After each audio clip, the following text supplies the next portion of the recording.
Hola, buenos días amigos. Ayer le envié un saludo a todos los amigos que se me están acercando sorprendentemente de otros países, ingleses, franceses, incluso alemanes. Es curioso porque, bueno, debe de ser del traductor de las publicaciones que les permite acceder al menos a la parte escrita, a la parte normalmente literaria que suelo poner, ¿no? Y hoy me levanté viendo una serie de imágenes terribles de iglesias ardiendo, en fin, a lo largo del mundo, por Estados Unidos. Y me recordé cuando se estrellaron los aviones contra las Torres Gemelas en Estados Unidos. Yo estaba en Alemania y yo estaba solo. Desde España íbamos 2 o 3 compañeros. Bueno, y el caso es que aquello me hizo sentir muy solo, terriblemente solo, ver aquellas imágenes, cómo se estrellaban aquellos aviones, cómo después destruían las torres, caía toda aquella estructura y caían las personas, se tiraban incluso. Aquello era terriblemente terrible.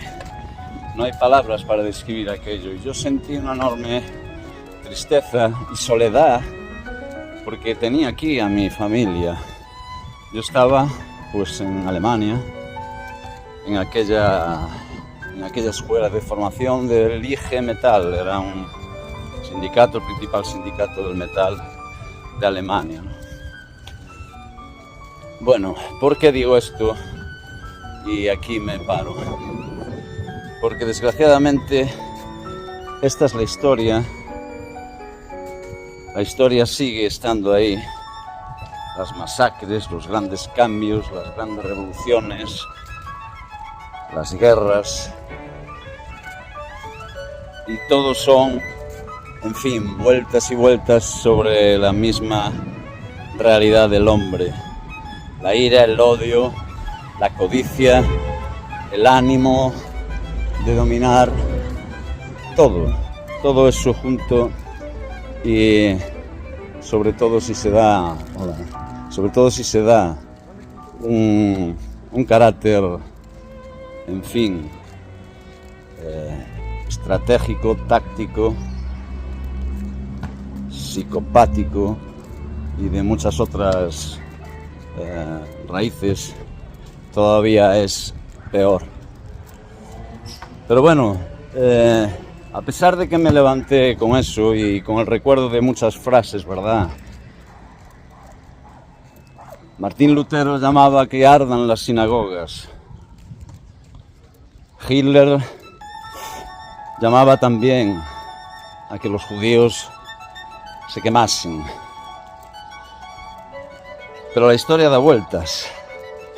Y ahora son los judíos los que queman Gaza, los que queman niños, los que abrasan ciudades. Esta historia es terrible siempre.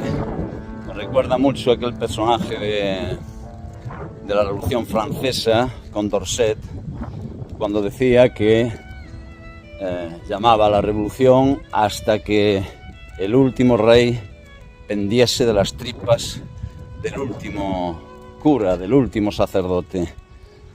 Estos aforismos epatantes que se dicen en épocas de cambio severo. Evidentemente la Revolución Francesa supuso un cambio de régimen, el régimen antiguo por el nuevo régimen.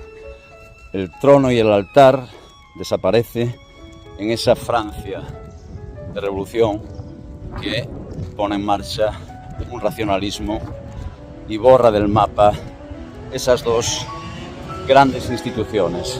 Al menos lo trató, pero siguen ahí. El caso es que son muchos los pensadores, son muchos los políticos, son muchos los grandes personajes de la historia que llaman desde su intelectualidad, desde su capacidad de influencia, a que el otro arda, a que el otro se queme, a que el otro se vaya y se erradique del mapa. Esa es la auténtica desgracia del ser humano ayer, hoy y mañana. No llegaron Hiroshima y Nagasaki, no llegaron las grandes conflagraciones últimas que en todos los países se está mostrando cada vez más y poco a poco. En el occidente tenía mucha razón aquel gran pensador Oswald Spengler cuando llamaba a su obra, grandísima obra, La decadencia de Occidente. Hoy Occidente no muestra más que sus miserias, no muestra más que sus sombras, no muestra más que su, en fin, aquella parte totalmente vil, espuria y psicópata de sí misma, siendo como es y como fue un lugar de luz, un gran lugar de luz. Yo quiero seguir pensando que ese Occidente en el que yo vivo, que fue cuna de civilizaciones importantísimas, el Mediterráneo, en fin, toda Europa, más allá de Europa también, ese Occidente que fue luz y faro del resto del mundo, a mí me gustaría que de alguna manera pudiese cambiar. Estamos en tiempos difíciles y ni tan siquiera la situación del propio país le deja a uno tranquilo. Me refiero al nuestro, a España. Nuestro país parece querer recuperar esa especie, ¿verdad?, de guerra fratricida, de guerra hermana, en lo político, en lo cultural, en lo filosófico.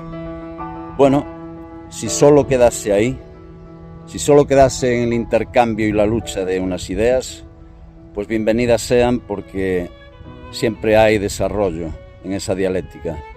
Pero si no queda ahí y vuelve a haber mínimos vestigios de aquella España que fue, desgraciadamente no quisiera vivir yo esa España. Porque pienso mucho ahora en mi madre estos días, curiosamente, en sus nanas, en sus poemas que me cantaba. Voy a acabar recitándoos un poema de Juan Ramón Jiménez que mi mamá me cantaba, que era una nana preciosa. Antes voy a fumarme un cigarrito, me voy a... Hola, guapo. Es un perrito. Me voy a fumar un cigarrito. Uy. Bueno, esta publicación se va a ver del carajo de mal, pero me da igual. Verde verderol. Verde verderol. Endulza la puesta del sol. Palacio de encanto, el pinar tardío arrulla con un llanto la huida del río. Allí el nido umbrío tiene el verderol. Verde verderol, endulza la puesta de sol. La última brisa es suspiradora. El sol rojo irisa al pino que llora. Vaga y lenta hora nuestra, verderol, verde verderol, endulza la puesta de sol. Soledad y calma, la choza del alma se recoge y reza. De pronto, belleza, canta el verderol. No recuerdo los últimos versos, me tenéis que perdonar, pero me quedo con estos últimos. Se recoge y reza, de pronto la belleza,